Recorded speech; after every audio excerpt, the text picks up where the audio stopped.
Hey guys, what's up? Today we'll be talking about a really classic old school movie from my childhood growing up in the 80s during the HBO days. This movie is called Summer Camp Nightmare. And I remember when I first saw this movie and I'm like, damn, what the fuck? Summer Camp been that bad that the kids had to take over? Well, actually, the young adults took over, not the kids, young adults. The movie is about summer camp, you got this new camp council leader leading the camp, but he's like a pompous, he's like a dick, like a dick. He won't let the kids or young adults have fun. He felt like it's over the top sinful, or it's like he's like a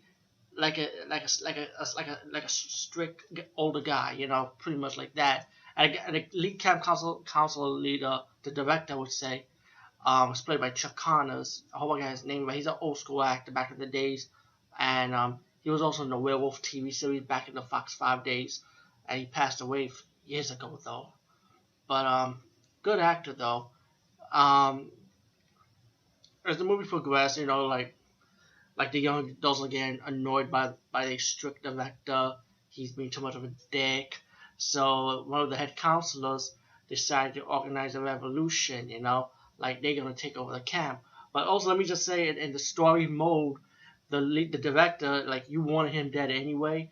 Like, I mean, movie wise, I mean, because the little boy, like, he wanted to take this little boy to a butterfly hunt, and like when the little boy was telling one of the one of the counselors that was watching his cabin about that the director of the camp, I think he mentioned that he got like molested by him.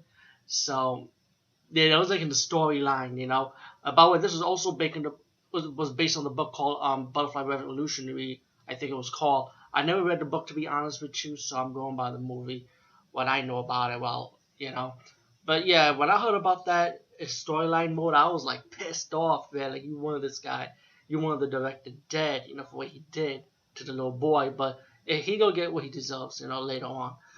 Anyway, meanwhile, like I mentioned, that these young adults decided to start a revolutionary and put all the head counselors in a pen, capture them, and all the young adults, all the kids, and the girls from the other side of the cabin, just taking over the camp. They partying, they're having fun without being strict by the adults, and they enjoying themselves. And then this again overboard as the council that decided to take over the camp.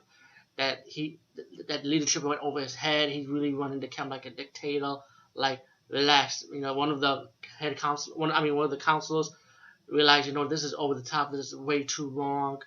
And the guy's taking over the camp now, saying that relax, and if you betray him, he's gonna punish you, And there's one scene as the movie gets further and further. One scene that one of the counselor decided to molest the female counselor from the other camp, and the leader of the camp council, leader of the camp, when the leader from we see in the front of the poster, he decided that we're gonna hold trial for this guy that molested this girl, and they tried to punish him by crossing the bridge. He survived the bridge, and all the women got mad that he survived.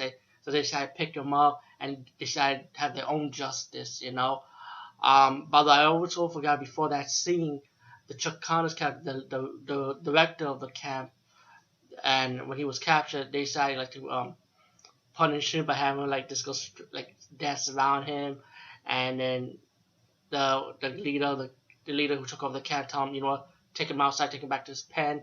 But he was trying to make an escape, and let's say the counselor was trying to walk him to his pen. He killed Chuck Connor's character by accident.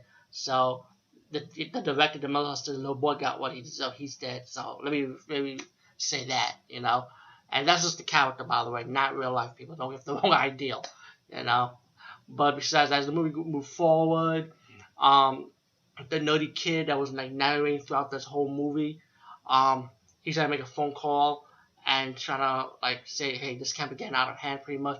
He got caught by the leader of who decided to take over the camp, and decided to punish him by making him cross over the bridge.